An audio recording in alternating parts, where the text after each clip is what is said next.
AFP mga kapatid bibili ng mga panibagong short-range missile mga kapatid sa India.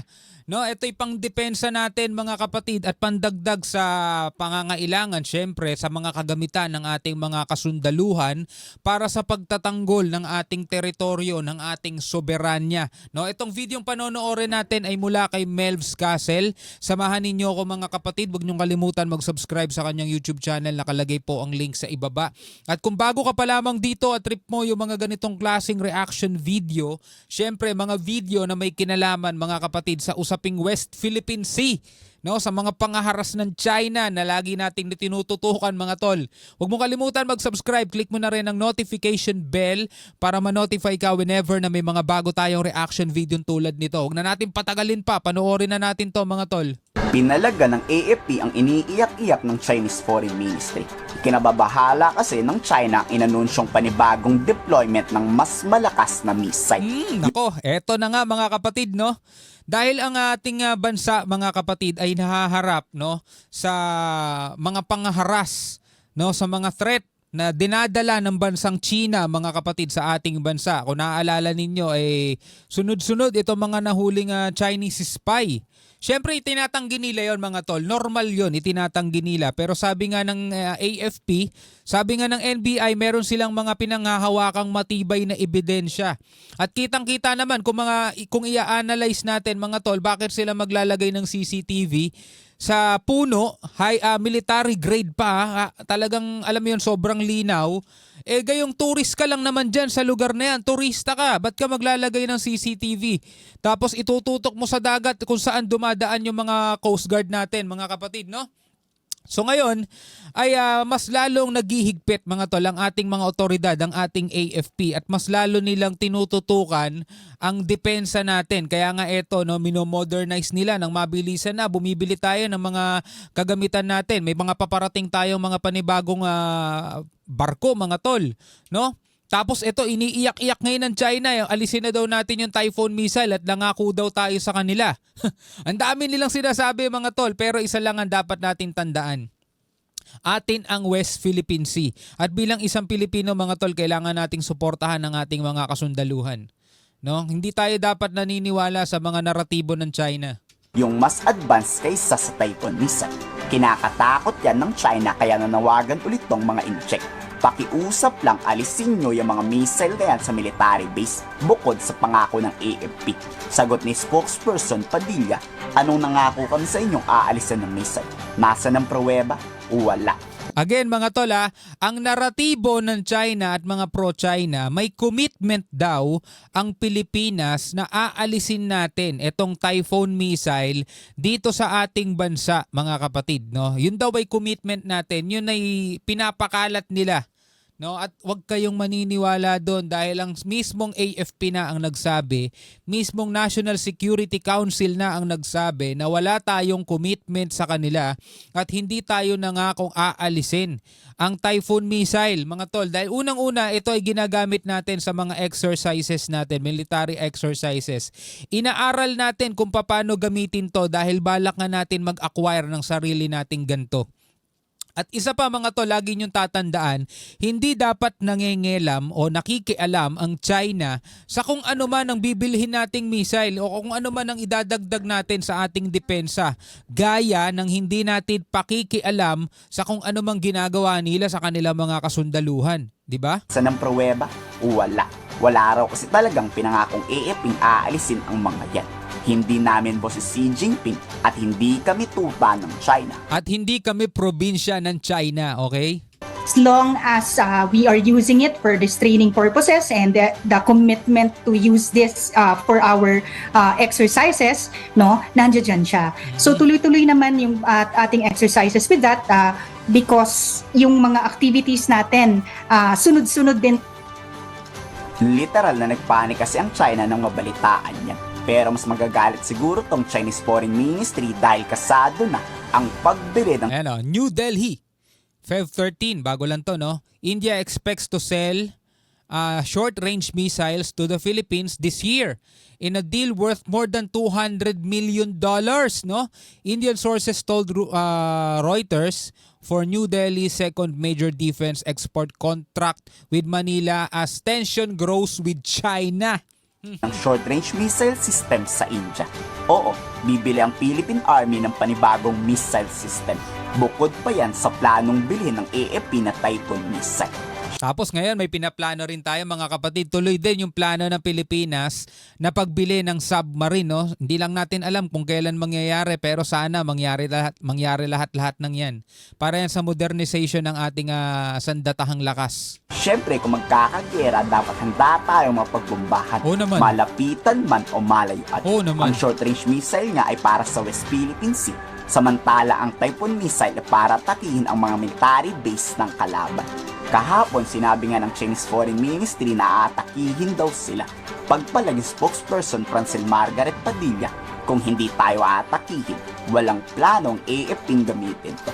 Yun nga ang problema ng China mga tol eh. Gumagawa sila ng sarili nilang multo na sila rin mismo natatakot. 'Di ba? Eh tayo nga wala tayong say doon sa mga ipinaparada nilang missile eh. 'Di ba? Naramdaman na nakabalita ba tayo mga tol na habang nagpaparada ang missile ng China ng mga missile nila, nagrereklamo Pilipinas? O China, nagpaparada ng mga missile nyo, delikado yan, atras nyo yan, huwag nyo nang ituloy ang mga yan. 'Di ba? Wala tayong pakialam doon mga tol. 'Di ba? Eh pagkalaki-laki nilang bansa masyado silang napupuing sa bansa natin. 'Di ba? Meron lang tayo rito Typhoon missile at saka yung mga BrahMos supersonic missile mga tol. Dito masyado silang puwing at hindi na nila alam kung ano gagawin nila. Reklamo sila ng reklamo samantalang madalas nilang ipinaparada yung naglalakihan nilang mga missile. Eh di kaya mga kapatid, totoo siguro yung balita no na yung mga missile nila puro tubig ang laman. Kaya sila ganyan sa atin. Pero minabuti na nga ng AFP na sanayin to ngayon pa lang para kung magkakagyera man in the future, alam at biyasa na sa pagpapasabog ng naturang missile. Yeah. Presence nitong Typhoon missiles is for us to rehearse how to use it, how to deploy it, Pag tinitingnan natin yung logistical trains, Yan. paano yung probability of transfers from one location to the other. Siyempre, kailangan natin matutunan yun mga tol kasi aanhin naman natin yung mga ganito ka-advance na missile system tapos pag oras na kailangan na natin to, hindi natin magamit kasi hindi natin alam paano i-operate. Mukha lang tayo mga engot nun, di ba? Mababadrip pa ang China sa isa pang balita. Inanunsyo na ng South Korean Defense Department na sasama sila sa pagpapatrolya sa West Philippine Sea. You know? Laking problema to ng PLA Navy. Mas lumiit kasi ang tsansang manakaw masakop ng China ang West Philippine Sea. At yan ang gusto ng ating AFP, no? Dumami pa ng dumami yung mga bansang makikiisa sa mga maritime joint patrol natin mga tol. 'Di ba? Nitong nakaraan kasama natin Australia, Japan, US. Tapos yung sumunod kasama naman natin US at Canada. Ngayon ang inaasahan natin mga tol, mas marami pang mga bansa ang sasama sa atin, no, para ipanawagan, no, para ipakita sa China, no, na etong West Philippine Sea ay hindi nila pwedeng angkinin. Hindi na yan bahagi ng kanilang teritoryo. Yan ay naaayon sa UNCLOS, yan ay naaayon sa Permanent Court of Arbitration dahil meron tayong 2016 arbitral ruling. Talo sila doon, tanggapin na lang nila yon. Sabi ni AFP Chief General Romeo Bronio, open ang South Koreang labanan ng tangkang pagnanakaw ng isang bansa. Hindi pinangalanan ng China. Pero China lang naman ang magnanakaw, di ba? We believe that they also have a stake in the security aspect of the region. So we believe that the more countries that will be joining together in even if we say this is an informal security architecture, we believe that more countries joining this would be beneficial because we want to promote, we are promoting in fact the same objectives, which is to promote a free and open Indo-Pacific and also a rules-based international order. Yung international order na hindi po isang bansa lamang ang nagpipilit. Tama. But it's an internationally accepted rules-based security arrangement. Ito kasi isa sa mga ginigit natin mga tolo. Yung Open Indo-Pacific mga kapatid, yung pwede kang maglayag dyan ng walang mangiistorbo sa'yo o malaya kang makapaglayag dyan ng walang haharang sa'yo. Meron kasi isang bansa mga kapatid, no, ang gusto nila magpaalam sa kanila yung mga barko. No, na tila baga ang sinasabi nila mga kapatid, ipinapakita nila o sinasabi nila sa buong mundo na kanila ang buong dagat na yan at private nila yan, private property nila yan na walang pwedeng dumaan diyan nang hindi magpapaalam sa kanila. 'Di ba napakakalukuhan noon mga tol? O example na lamang mga kapatid kapag naglalayag tayong Pilipinas mga tol. 'Di ba? Hinaharang nila tayo. Nag-re-radio challenge sila kahit na nasa loob tayo ng exclusive economic zone natin, meaning napakalayo natin sa coastal area nila, napakalayo natin sa dalampasigan nila. In fact mga kapatid, sila pa ngayon lumalapit sa atin. Di ba nitong nakaraan meron na namang barko ng China 34 nautical miles mula sa dalampasigan ng Pangasinan mga kapatid. Tapos ang lumalabas tayo pa ngayon ng sa kanila, nangaharas sa kanila, di ba? Kabaliktaran di ba? Pag dumadaan nga rin dito yung Amerika at saka dumaraan yung ibang bansa, mga kapatid, ang sinasabi nila is lumalabag daw sa kanilang batas.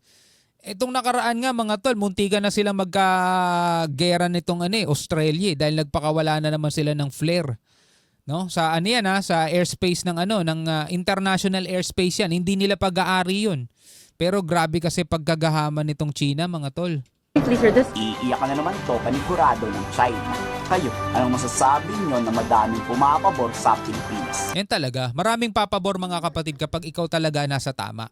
'Di ba? Kapag ikaw ay merong tawag dito, sinasaligang batas at ikaw ay talagang nasa hanay ng legal, marami talagang papanig sa'yo. Kasi hindi naman natin gusto ang Pilipinas hindi natin gusto na lumala pa ang sitwasyon dito. Hindi natin gusto na magkagera mga tol. Kasi kung gusto natin magkagera dito, yung mga pangalawang water cannon pa lang ng China mga kapatid, nagbakbaka na tayo nun Pero hindi di ba? Hindi nga tayo pumapalag sa kanila, hindi nga tayo gumaganti. Kaya nga minsan nagmumukha tayong duwag dahil di tayo gumaganti. Pero lagi nating iisipin mga kapatid, utak kasi ginagamit sa laban ng ganyan. Hindi puro balls, hindi puro tapang. 'Di ba? Yung mga matatapang masyado sila yung napapahamak. 'Di ba? Kahit nga sa simpleng road rage 'Di ba? Kung sino yung pinakamatapang, yun ang kadalasang napapahamak 'Di ba? So ganun din dito mga tol. Kailangan umisip ng paraan ng ating gobyerno na masolusyonan, maigiit ang ating karapatan na hindi na kailangan pang umabot sa gera. Yung gera kasi mga tol, pinaka last resort na yan. Kung sakasakaling kailangan na talaga, mangyayari yon. Pero kung hindi naman kaya pang iwasan, hindi ang ginagawa ng ating pamahalaan, lalo na't nagpapalakas pa lang tayo. Nandun pa tayo sa stage na nagpapalakas bumibili ng mga sandata, bumibili ng mga missile, bumibili ng mga barko. Nandun pa lang tayo sa stage na yun. 'Di ba? Kumbaga hindi ka pa sasabak sa boxing kasi nasa training ka pa lang. Ganun talaga mga kapatid, no? Huwag tayo magmadali. At wag niyo naman sanang hilingin na mangyari talaga yan. Anyway, bilang isang Pilipino, ano masasabi mo diyan? Comment ka na lamang sa ibaba. Hanggang sa muli, ako nga pala si Shobaldi. Peace out.